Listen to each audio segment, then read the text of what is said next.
సూటిగా మాట్లాడు నాయన, నాకు జ్ఞానము కలుగజేయి, ప్రాణ పుట్టించు, బలము పుట్టించు. ఈ వాక్యం ద్వారా నన్ను బలపరచు, ఆదరించు.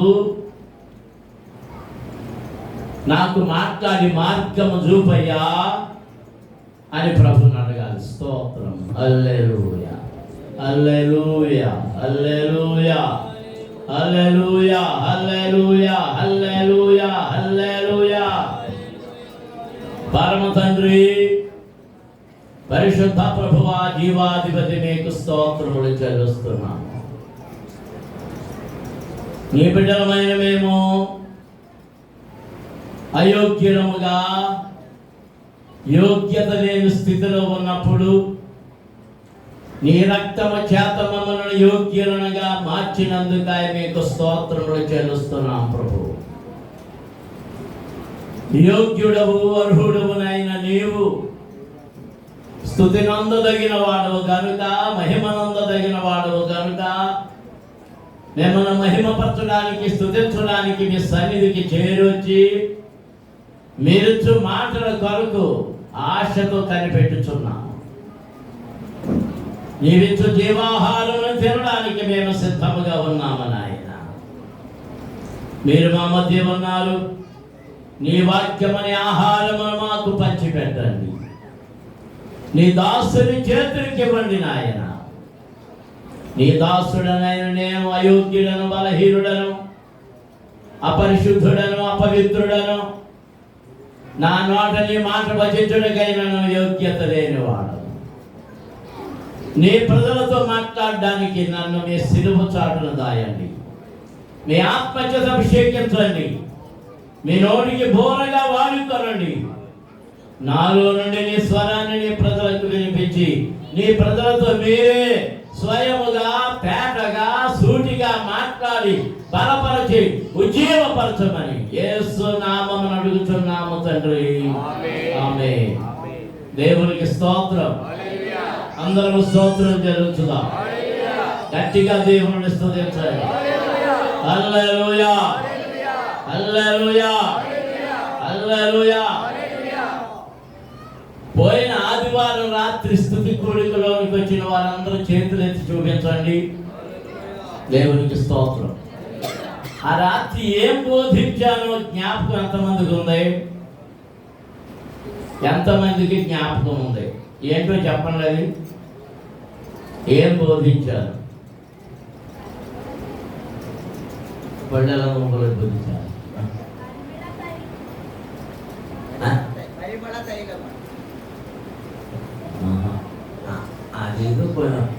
అదే జ్ఞాపకం ఉంది నీకు. ఆ పరిమళ తైలం కోసం ఏం చేయమని? పరిమళ తైలం ఎందుకు? అక్కడ ఏంటి ముఖ్యమైన అంశం? ఏంటి ముఖ్యమైన అంశం? షోలమీతి ఏమని అడిగింది? పెళ్లి కుమారుని ఆకర్షించమన్నారు. నీవు నన్ను ఆకర్షించుము. వల్ల పిల్లవాడా, నీవు నన్ను ఆకర్షించు. అది సమయాభావం వలన మీరు మాటలు చాలా మాటలు ప్రస్తావన చేయలేదు. ఇప్పుడు ప్రస్తావన చేయదలుచుకున్నాను. ఈ జకర్యా గ్రంథములో మనం చదివిన భాగం అదే. నేను వారిని విమోచించి ఉన్నాను గనుక వారిని ఏలవేసి పిలిచి సమకూర్చెదను. అందరూ దేవునికి స్తోత్రం చెల్లించుదాం. నేను ఈ బైబిల్ ఏలవేశాను లేదా? రేపు అనుమానంగా ఉంటున్నారు. అందరూ చదవాలి అన్నమాట. ఆ వచనం అందరూ చదవాలి గట్టిగా.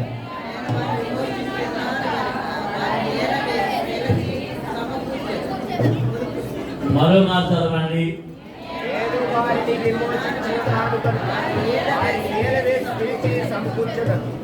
మూడో మాట చదవండి.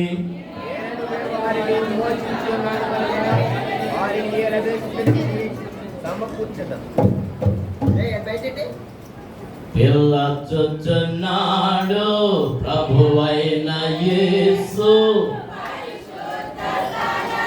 మనకు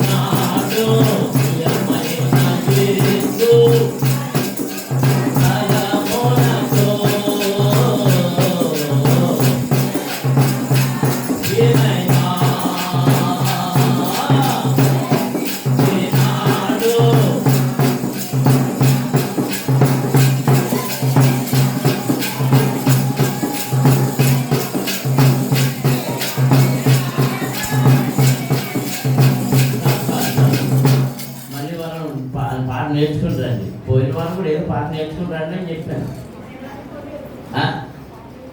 ఏ పాట చెప్పండి, మళ్ళీ పాట మాట్లాడమని మనం మాట్లాడతారు. అలా కృపలను తలంచు అనే పాట.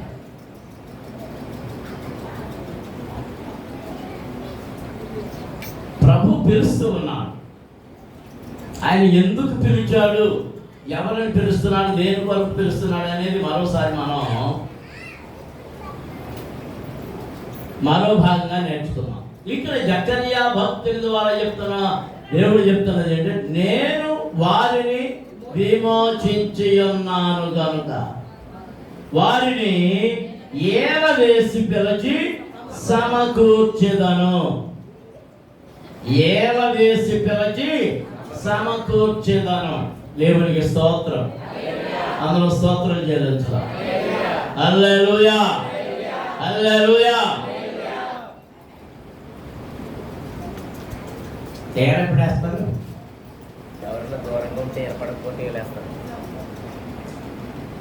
ఆడపిల్లలు అంటున్నారు అనుకోండి, ఎంతలో మా పిల్లలు ఏం చేస్తున్నారు? జ్ఞానం పక్కన మనకి అది ఎంతగా చదువుతున్నారు, ఏలేస్తున్నారు. ఆయన ఏమంటారు, మనం పోకిరివాడు అంటాం. పోకిరివాడు ఎవరిని చూసి ఏలేస్తాడు? అది వయసు వచ్చేసింది, ఇక కొవ్విని తోట గంతులు వేసినట్టుగా మరి తోట ఏం చేస్తుంది?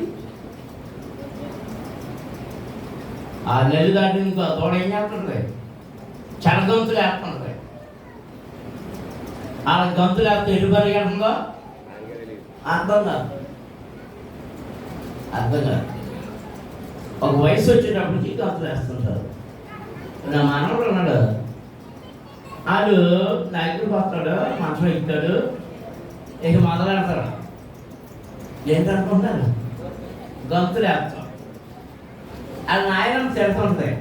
నేనేం చెప్పానంటే, అది ఇప్పటి నుంచే ప్రాక్టీస్ చేస్తున్నాడు. గుళ్ళో గంతులు వేస్తాం, ప్రసంగం చేసేటప్పుడు ఎలా గంతులు వేయాలో అది ప్రాక్టీస్ చేస్తున్నాడే అని చెప్తున్నాను. చలాకీతనం అన్నప్పుడు గంతులు వేస్తాడు. కడుపు నిండిన వాడు గంతులు వేస్తాడు. అన్నం దేవునికి స్తోత్రం జరుగుతుంది. ఇక వయసు పెరిగి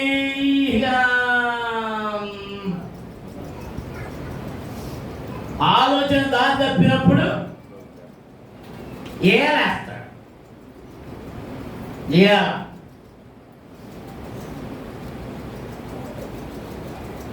ఏల చాలా ప్రమాదకరమైంది సోమ.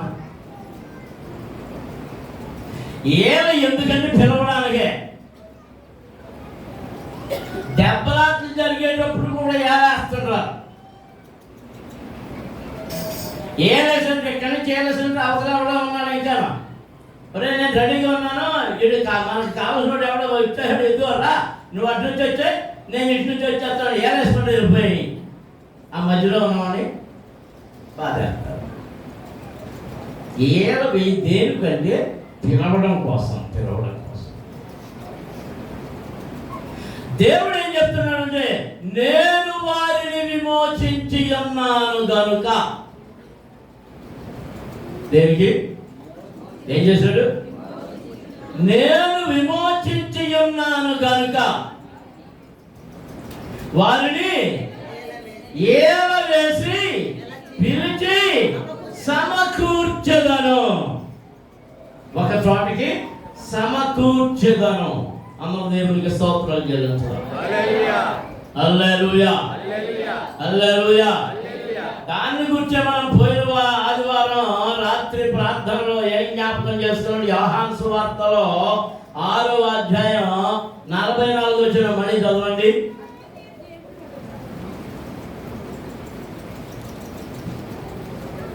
సరే, నేను చదువుకున్నా.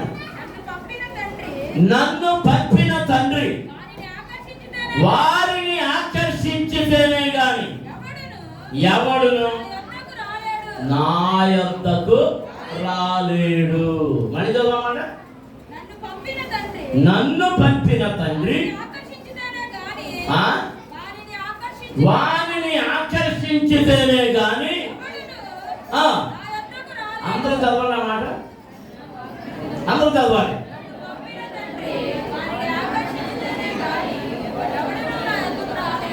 ఈ మాట ఎవరు చెప్పారు? ఈ మాట ఎవరు చెప్పారు?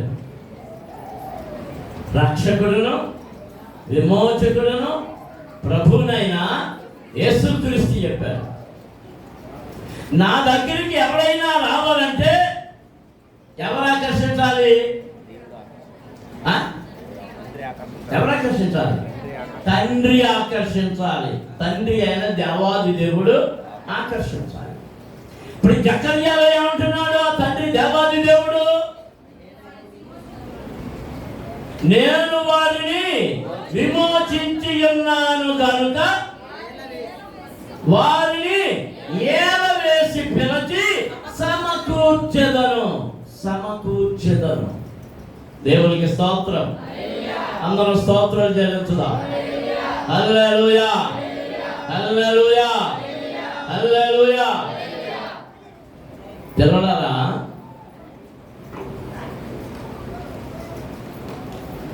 వెనక్కి వెనక్కి వెనక్కి వెనక్కి వెనక్కి వెళ్ళి జ్ఞాపకం చేసుకుంటే లూథరన్ చర్చిలో ఆరాధన కోసం పొద్దున్న ఏం కొట్టేవారంటే గంటలు కొట్టేవారు. గంట ఉన్నప్పుడు తెలుసానే, అప్పుడు గంట కూడా కొన్నారు కదా.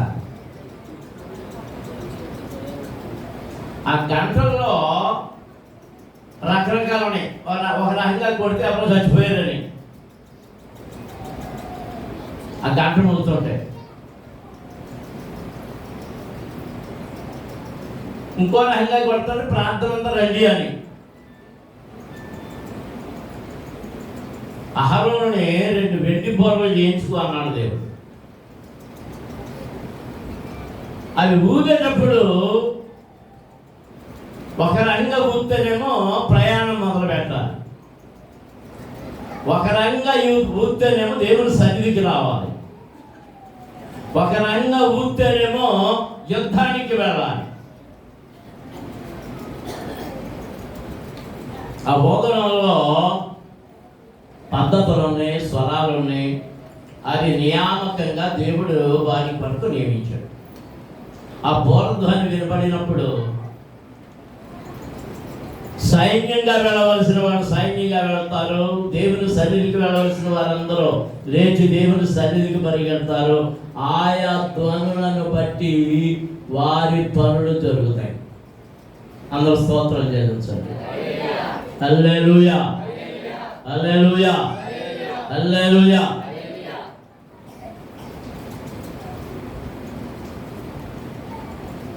అలాగే ఈ డప్పులు వాయించేటప్పుడు కూడా మంగళ వాయిద్యాలు ఉంటాయి, చావు డప్పులు ఉంటాయి. మంగళ వాయిద్యాలు అంటే పెళ్లి వాయిద్యాలు, సమర్థ వాయిద్యాలు, పేరంటాలు పిలిచే వాయిద్యాలు అలాంటివి ఉంటాయి. చావు బాజా అంటారు. ఆ రాగాలు వేరుగా ఉంటాయి. అవి అనగానే ఎవరు చచ్చిపోయాడని తెలుస్తుంది. అంటే ఒక్కొక్క శబ్దం ఒక్కొక్క దానిని తెలియజేస్తుంది. కానీ దేవుడు ఏం చెప్తాడంటే నేను విమోచించిన వారిని ఏం చేస్తున్నాను చెప్పాలి అందరూ.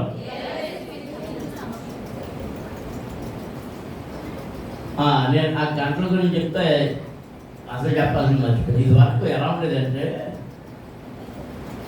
శనివారం ప్రార్థన అయినా, మంగళవారం ప్రార్థన అయినా, ఎవరింటికాడ ప్రార్థన అయినా, అక్కడ పేటలో ఉన్నప్పుడు ఆ రోడ్డు మీద కూర్చుని డ్రమ్ కొట్టేవాడిని, కాసేపు డ్రమ్ కొట్టేవాడిని, ఒక 5 నిమిషాలు ఆగి మళ్ళీ డ్రమ్ కొట్టేవాడిని, మళ్ళీ 5 నిమిషాలు ఆగి మళ్ళీ. ఈ డ్రమ్ములకి నేను సిద్ధపడి వచ్చాను. 2వ కొట్టేస్తున్నాడు బాబు, 3వ కొట్టేస్తున్నాడు బాబు, అబ్బాయి గారు అనేవారు అంట. ప్రార్థన సిద్ధపడు. సరే, అక్కడి నుంచి వచ్చిన తర్వాత ఇక్కడ ఆ పెద్దమ్మ గారి ఇంటి దగ్గర ఉన్నప్పుడు, భాస్కర్ ఇంట్లో ఉన్నప్పుడు అవి కొట్టేవాళ్ళం. ఎక్కడికి వచ్చాక కూడా రోడ్డు మీద కొట్టేవాళ్ళం. పిల్లలు ఉండేవారు కనుక హాస్టల్ పిల్లలు కొడుతుండేవారు. ఇక్కడ కొడుతుంటే ఎదురుకున్న క్రైస్తవులే కొందరు అభ్యంతరం పెట్టి పిల్లలను కొట్టే సాధన తప్పించిన వాళ్ళు ఉన్నారు. గోవాలని అంటే దేని కొరకంటే దేవుని సన్నిధికి రమ్మని పిలుపు. ఎక్కడికి రమ్మని పిలుపు? దేవుని సన్నిధికి రమ్మని పిలుపు.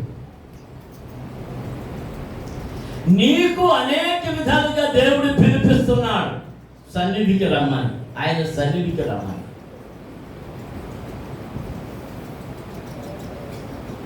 యెషయా గ్రంథంలో చెప్తున్నాడు, నా ప్రజలు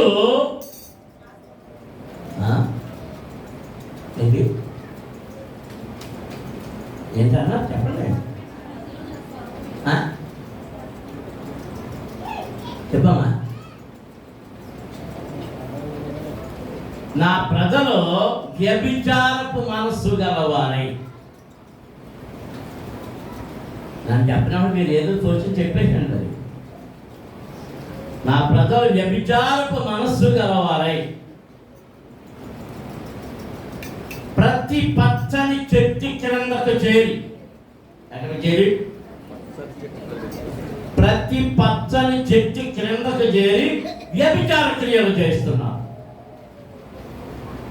ఏం చేస్తున్నారు? ఏంటో వ్యభిచారం అంటే ఆత్మీయ వ్యభిచారం. ఏ సంఘాన్ని పడితే ఆ సంఘాన్ని పరిగెత్తడం, ఏ ప్రార్థనకు పడితే ఆ ప్రార్థనకు పరిగెత్తడం. అది అబద్ధికుల సంఘమా, మోసపు సంఘమా, ఆత్మ కలిగిన సంఘమా కాదా, పరిశుద్ధాత్ముడు అక్కడ ఉన్నాడా లేదా, అది ఏర్పరచబడిన సంఘమా కాదా, ఇవేమీ లేవు. వాళ్ళకి ఏం కనపడుతున్నారా? పచ్చదనం. మా పాటలు కదండి, పాటలు పాడినాడండి. నేను ఎంత నా పాట నా గొంతుగా తాంబర తేగ నన్ను ఎప్పుడైనా పాడిస్తాడా? అందుకే నాకు గుడి మానేసానండి. మాని నేను పాటలు పాడినే వాళ్ళు ఎటువంటి స్పెషల్ పాటలు, పర్లోకంలో స్పెషల్ పాటలు ఏమైనా ఉన్నాయా? మన ఎప్పుడు అడిగాను కదా, ఏ దూత స్పెషల్గా పాడుతుంది అక్కడ. ఆ కెరూబులు శరాపులు ఏం చేస్తున్నారు? యెషయా గ్రంథం 6వ అధ్యాయంలో ఉన్నారు కదా వాళ్ళు. ఏం చేస్తున్నారు వాళ్ళు? 2 రెక్కలతో ఎగురుతూ, 2 రెక్కలతో ముఖాన్ని కప్పుకొని, 2 రెక్కలతో కాళ్ళు కప్పుకొని, సైన్యములకు అధిపతి యెహోవా పరిశుద్ధుడు పరిశుద్ధుడు పరిశుద్ధుడని గాన ప్రతిగానములు చేస్తుంటే ఏం చేస్తున్నాయంట చెప్పాలి? గాన ప్రతిగానం అంటే అర్థమేంటి? మనం చెప్తాం చదువు ఉత్తర ప్రత్యుత్తరాలు. లేకపోతే ఇవాళ మన దర్శనం గారు ఏం చేశాడు, నేను చదువుతాను నా వెనక చదవండి అన్నాడు. అంటే ఒకరు చదివితే వారి వెనకాల చదవడం, ఒకరు పాడితే వారి వెనకాల పాడడం, కొంతమంది పాడుతుంటే వారి వెనకాల మళ్ళీ చరణం ఎత్తుకోవడం, దానికి తగినట్టుగా పాడడం. గాన ప్రతిగానములతో ఆ దేవాలయపు ఆ పరలోకపు గణప పునాదులు ఏమైంది, కదిలిపోతాయి. దేవునికి స్తోత్రం. అందరూ స్తోత్రాలు చేయడం చూద్దా. హల్లెలూయా, హల్లెలూయా, హల్లెలూయా.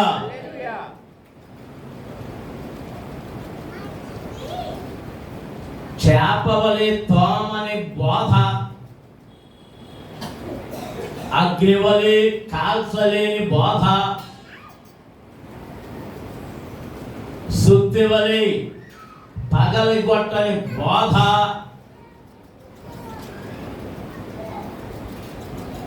వస్త్రాన్ని బండకు వేసి బాధేలాంటి బోధ లేని చోటు దేవుని చోటు కాదు.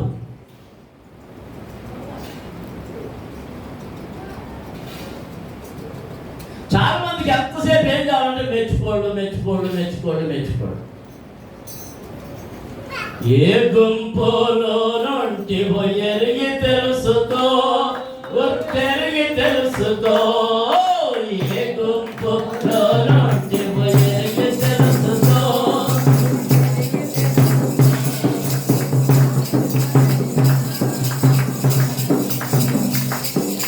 జాగు చేయగా వేగ మేలుకో. ఏ గుంపులో నుండి ఎరిగి తెలుసుకో. ఏ గుంపులో నుండి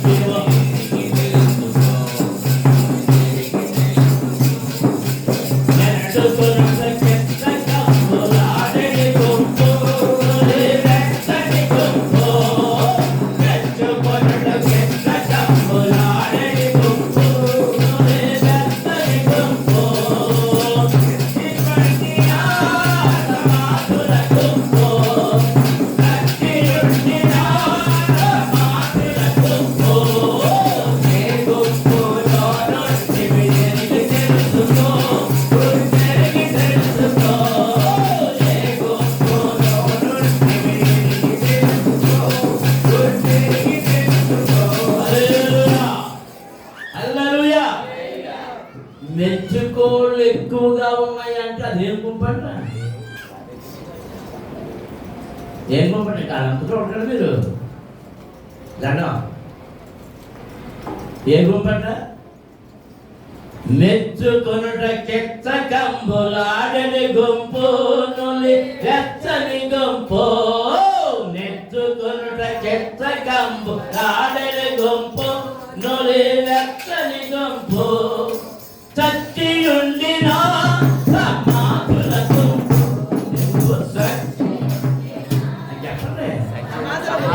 చెప్తలేదు. ఏ గుంప ఇది, సమాధుడు గుంప. ఎవరు, ఏ గుంపది? మెచ్చుకోళ్ళు కావాలనుకున్న వాళ్ళు అంటే ఎవరంట, చచ్చినోడు అంటారు. ఆ గ్యాంగ్ అంతా ఏ గుంపు అంట, సమాధుల గుంపు. అందుకే కెప్టెన్ గారు ఏ గుంపులో ఉన్నావు అని అడుగుతున్నాడు. ఏ గుంపులో ఉన్నావు? దేవునికి స్తోత్రం. హల్లెలూయా, హల్లెలూయా. అడు గాద్దవగా కంఠస్వరంతో పాడినా ఏమని పాడాలి? అబ్బో నువ్వు తాంబర్తేగలా పాడేవా, గాన గంధర్వుడివి. ఏం చెప్పాలి అవన్నీ? దశకంఠుడివి అని పొగడాలండి. శతకంఠుడా? 10 మందికి పాడే కంఠం ఉందని పాడ చెప్పాలి. దశకంఠుడు. దశకంఠుడు అంటే మళ్ళీ రావణుడు. రావణాసుడు ఆ? అబ్బో నీలాగా ఎవరు పాడలేదండి. ఒకసారి ఉప్పేరులోనే వాక్యం చెప్తున్నాను. అయ్యారండి వాక్యం తరని చెప్పి పాడతాను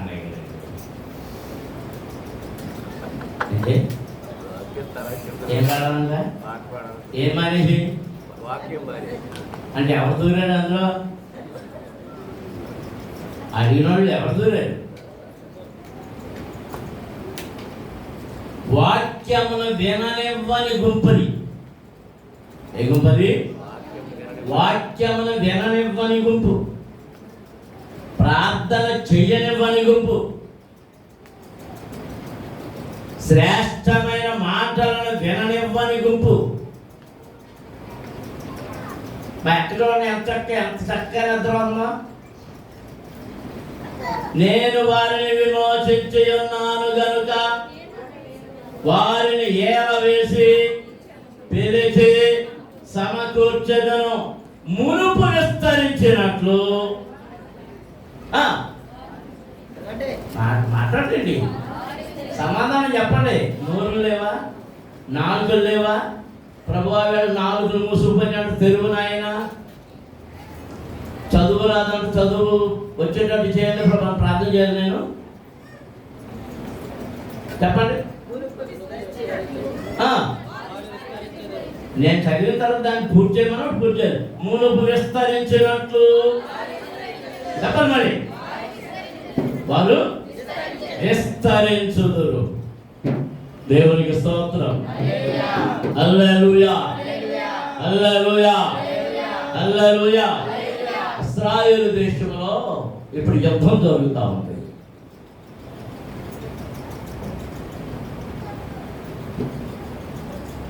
ఈ యుగాంతంలో భయంకరమైన యుద్ధం జరుగుద్ది, హర్మయుద్ధం యుద్ధం. ఆ యుద్ధంలో కోట్లాది ప్రజలు నాశనం అయిపోతారని ప్రవచనం చెప్పబడింది. అది ఇదా అనే ఆలోచన ఉంది, కానీ ఇంకా నాకు అది సంపూర్ణంగా అర్థం కాలేదు. చాలామంది చాలా రకాలుగా చెప్తున్నారు. కానీ ఆ సమయంలో, ఆ హర్మగద్దం యుద్ధం జరిగే సమయంలో ఇశ్రాయేలు దేశం ఒకటే ఒంటరైపోతుంది. దేశములన్నీ వారికి వ్యతిరేకంగా యుద్ధాలు చేస్తాయి. దేశములన్నీ సర్వనాశనం అయిపోతాయి. ఆ యుద్ధం తర్వాత భయంకరమైన కరువు వస్తుంది. పీల్చుకోవడానికి ప్రాణవాయువు కూడా ఉండదు. పీల్చుకోవడానికి ప్రాణవాయువు కూడా ఉండదు. ఆక్సిజన్ సిలిండర్లు కొనుక్కోవాలి. నన్ను ప్రసంగం చేయడం వల్ల పాలన చేస్తాను. దేవునికి స్తోత్రం. హల్లెలూయా, హల్లెలూయా. మనవాళ్ళతో ఇదే వాళ్ళకి చెప్పింది జరిగే వారు కోరుకోరు.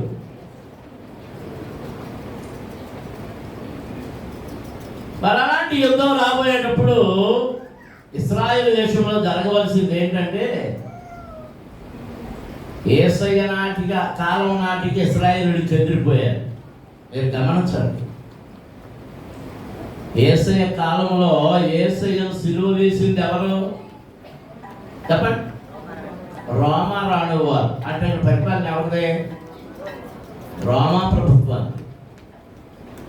అంటే అప్పటికే ఇశ్రాయేలు రాజులు వారి నుండి తీసివేయబడింది. అంత్యకాలం వచ్చినప్పటికీ మరలా అందరు సమకూర్చబడాలి ఇశ్రాయేలు దేశాన్ని. ఆ సమకూర్పు 1948లో ఆగస్టులో ప్రారంభమైంది. ఆ దేశానికి చిన్న కొంచెం ప్రాంతాన్ని మా ఇశ్రాయేలు దేశమని కొంతమంది అడుగు పెట్టి అక్కడ మా దేశం అన్నారు. ఎవ్వరు అంగీకరించలే, ఎవ్వరు అంగీకరించలే. పైగా దేశం మీదకి 6 దేశాలు యుద్ధం ప్రకటించినాయి. అప్పుడు మీరు మా మధ్య నిరంతరం ఏంటి అని ఆశ్చర్యకరంగా దేవుడు వారి పక్షంలో ఉన్నాడు. వారికి జయం కలిగింది. దేవునికి స్తోత్రం. హల్లెలూయా, హల్లెలూయా. ఆ తర్వాత 1962, 65 నాకు సరిగ్గా జ్ఞాపకం లేదు, కానీ నేను చదువుకున్న రోజుల్లో ప్రతిదినము ఆ యుద్ధ వార్తలు చదివేవాడిని. మన ఇండియా యుద్ధ వార్తలు చదివేవాడిని. చైనాతో జరిగిన యుద్ధం, పాకిస్తాన్తో యుద్ధం జరిగినప్పుడు, ఆ తర్వాత ఇస్రాయేల్ దేశం మీదకి ఈజిప్ట్ దండెత్తుకొచ్చింది, అంటే ఐగుప్తు దేశం. నాజర్ అనేవాడు ఉండేవాడు. ఆశ్చర్యకరమే.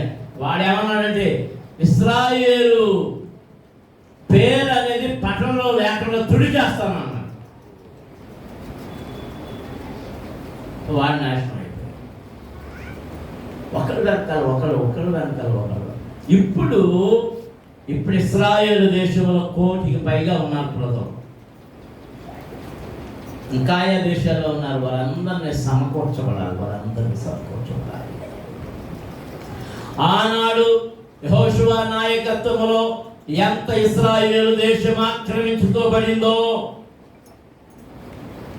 అదంతా తిరిగి మీరు స్వాధీనం కావాలి. రూబేనీయుల 12 గోత్రాలు ఏ స్వాస్థ్యములలో ఉన్నారో ఆ స్వాస్థ్యములన్నిటిలోనికి వారు అడుగు పెట్టాలి. అప్పుడే ఆ రాజ్యము సంపూర్ణమవుతూ ఉన్నది. అందరూ దేవునికి స్తోత్రాలు చెల్లించుదాం.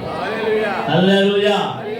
దాని సంపూర్ణత కొరకే ఇక్కడ జకర్యా దేవుడు చెప్తున్నాడు, నేను వారిని విమోచించి ఉన్నాను గనుక వారిని ఏలవేసి సమకూర్చెదను. మునుపటి కంటే మునుపు విస్తరించినట్లు వారు ఏం చేస్తారు? విస్తరింతురు. దేవునికి స్తోత్రం. అందరూ స్తోత్రాలు చెల్లించుదాం. హల్లెలూయా, హల్లెలూయా, హల్లెలూయా. దేవుని పిల్లలారా, ఇది ఇశ్రాయేలు ప్రజలకు ఇచ్చినటువంటి వాగ్దానమే కానీ దేవుని పిల్లలమైన మనకును అది అన్వయింప చేసుకోవాలి. ఆయన ఏల వేసి పిలిచినప్పుడు మనము పరుగులెత్తుకొని వెళ్ళాలి. దేవునికి స్తోత్రం. యెషయా గ్రంథంలో ఒక్కసారి యెషయా గ్రంథంలో 11వ అధ్యాయంలోకి వెళదాం. 11వ అధ్యాయం.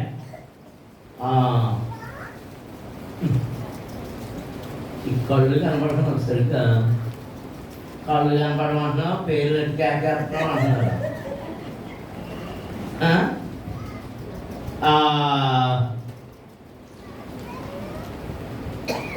10వ వచనం చదువుదాం. ఆ దినమున ప్రజలకు ధ్వజముగా నిలచుండు యెషై వేరు చిగురునంత జనములు విచారణ చేయును. ఆయన విశ్రమ స్థలము ప్రభావము గలది. ఆ దినమున శేషించు తన ప్రజల శేషమును అశ్షూరులో నుండి, ఐగుప్తులో నుండి, పత్రోసులో నుండి, కూషులో నుండి, ఎలాములో నుండి, షీనారులో నుండి, హమాతులో నుండి, సముద్ర ద్వీపములలో నుండి విడిపించి రప్పించుటకు యెహోవా 2వ మారు తన చెయ్యి చాపును.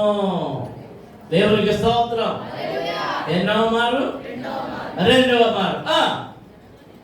జనములను పిలుచుటకును ఆయన ఒక ధ్వజము నిలువబెట్టును. ఏం నిలబెడుతున్నాడు? ఎవరు గెలవడానికి?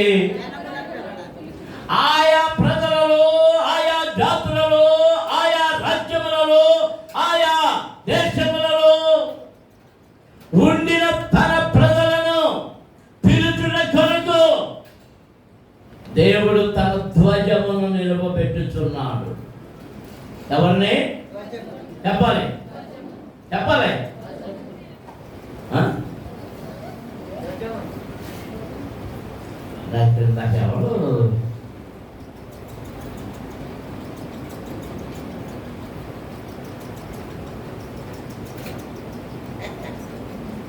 ఎక్కడ్రా రాలేదా? వచ్చిందో ఎవరినో చూసి వచ్చి మీ అక్కడ ఉన్నాను. ఏం పేరు ఆవిడ పేరేం పేరు?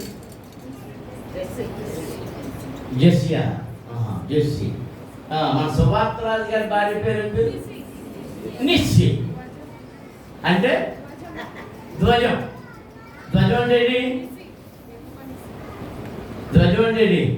జెండా. ధ్వజము అంటే జెండా. యెహోవా నిస్సి. యెహోవా నిస్సి. ఆ జెండా ఎత్తారు అంటే పిలుపు. యెహోవా నిస్సి ఎవరు?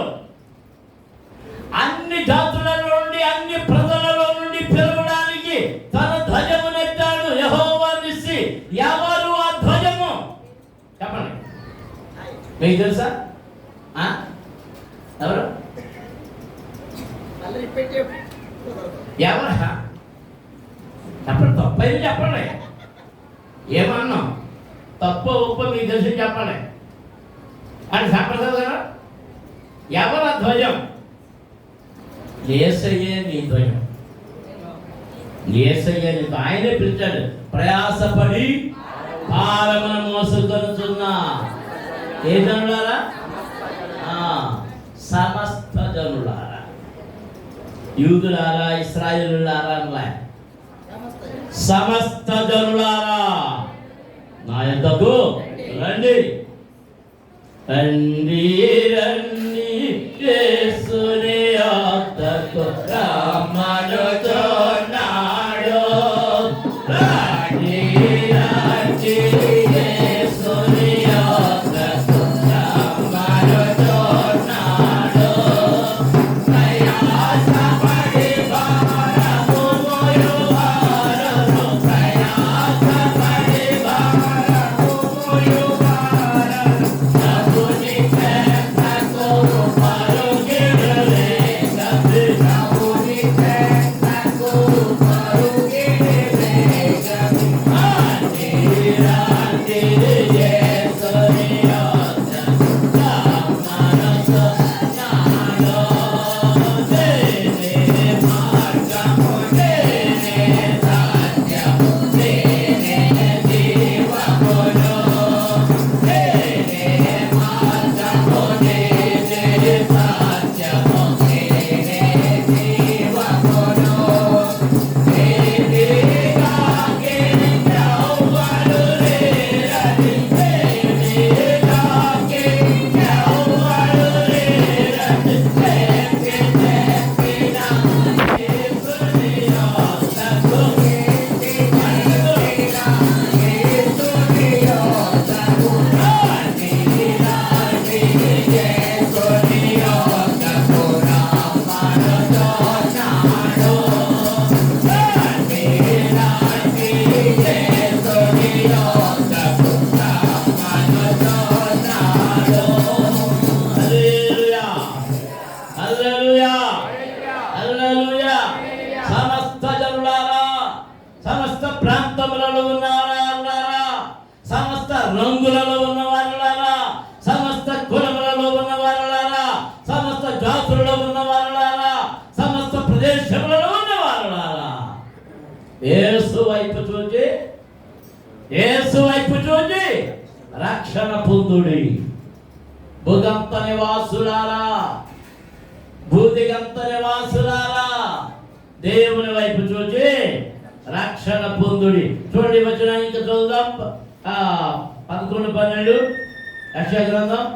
జనములను పిలుచుటకు ఆయన ఒక ధ్వజము నిలవబెట్టును, భ్రష్టులైపోయిన ఇశ్రాయేలులను పోగు చేయను. భూమి యొక్క 4 దిగంతముల నుండి కదిలిపోయిన యూదా వారిని సమకూర్చును. ఇంకొకరు యెషయా గ్రంథం 55:1 చదవండి. కొందరిని ఇక్కడ ఉంచండి, వేరే వాళ్ళ అద్దెసి చదవండి. 55:1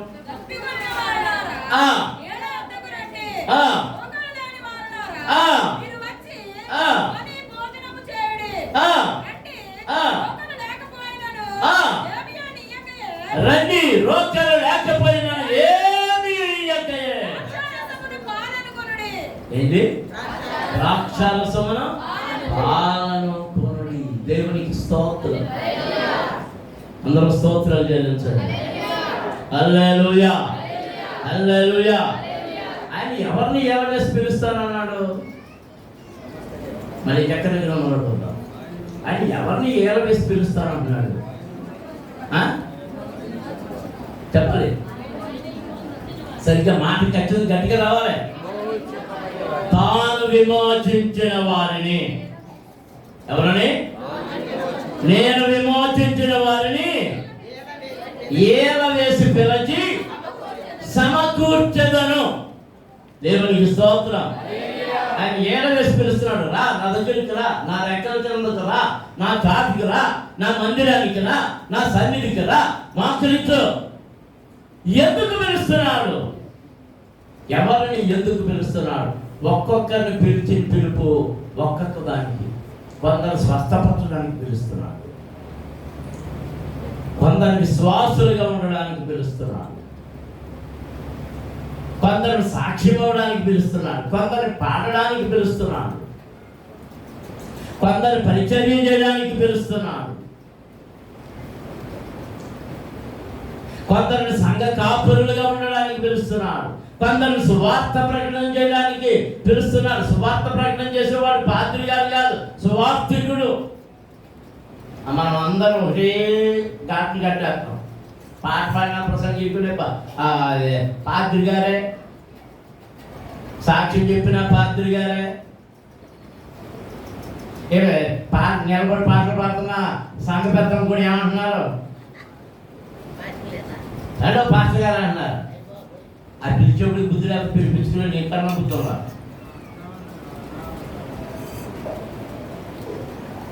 మనల్ని ఒక్కొక్క పని కొరకు ఆయన పిలుస్తాడు. నేను రాముని పిలిచాను అనుకోండి, నువ్వు నాకు పని చేసి పెట్టాలని అనుకోండి, ఎందుకు పిలిచానంటావు? ఏ రామయ్య ఏం చేయమని పిలిస్తే మాట్లాడి ఇదేదో పని అప్పు చెప్పారు కదా, ఎలాగా ఆలోచిస్తున్నాడు. ఏం పనికి?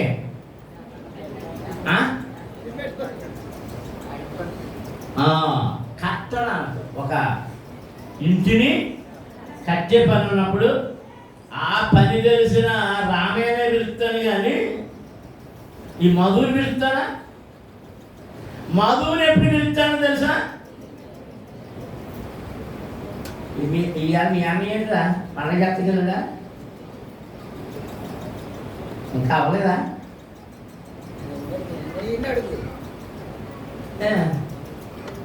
అత్త నుంచి ఇంకా రాలేదా? ఒక పండగకి మరి చెడి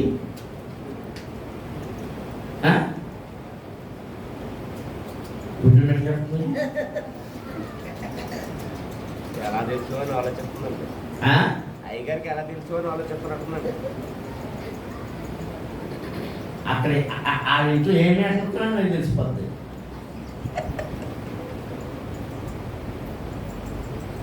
ఏం పిలుస్తారు? వెల్డింగ్ ఎట్టాలో, ఎలా ఎట్టాలో, ఏం చేయాలో దానికోసం. రాజుని పిలిచానండి. ఎందుకు పిలుస్తాను?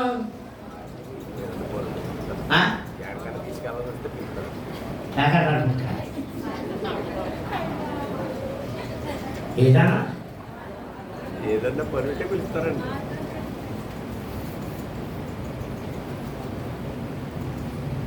ఒక్కొక్కరికి ఒక్కొక్క చాతుర్యం ఉంటుంది కాబట్టి నేను మొన్న ప్రభు సన్నిధిలో ప్రార్థిస్తున్నాను. ప్రభువా, నా సేవంతా సరైన గుర్తింపు పొందలేదు. సేవాకాలం ఒకటేలా కనబడుతుంది, ఒకరిది విస్తరించింది అంతగా. కనీసం అందులో 4వ వంతు 10వ వంతు కూడా విస్తరించలేదు నాకు.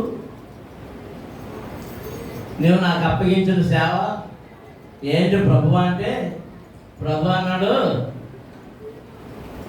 అది నా ఆత్మలో మాట్లాడి నా ఎదురులో నిలబడి నాతో మాట్లాడలే. ఆత్మ చెప్తుంది, ఎవరే నువ్వు మొన్న సేవకుడు కూడా ఏం పాటు చేసావురా అన్నాడు. ఏం పాటు చేశాను? జ్ఞాపకం తెచ్చుకో అన్నాడు. జ్ఞాపకం తెచ్చుకున్నాను.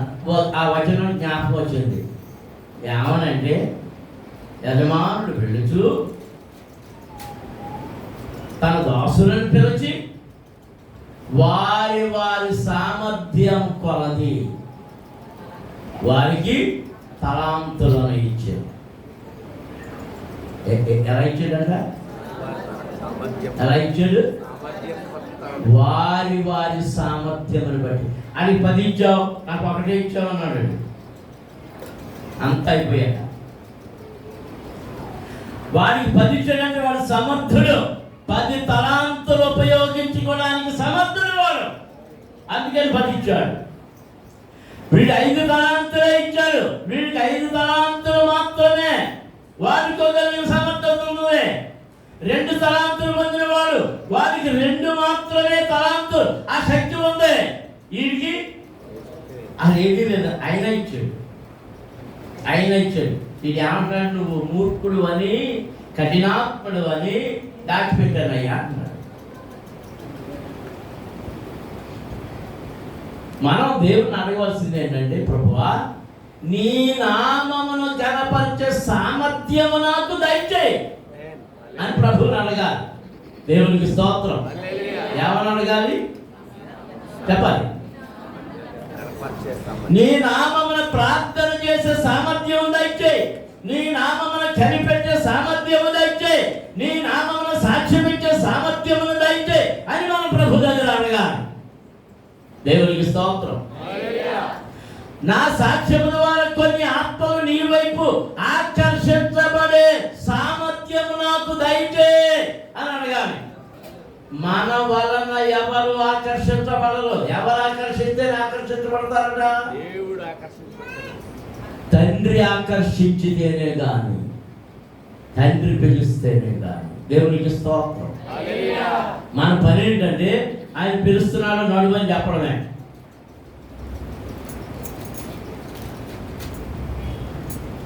ఆయన పిలుస్తున్నాడు నడువని చెప్పాలి.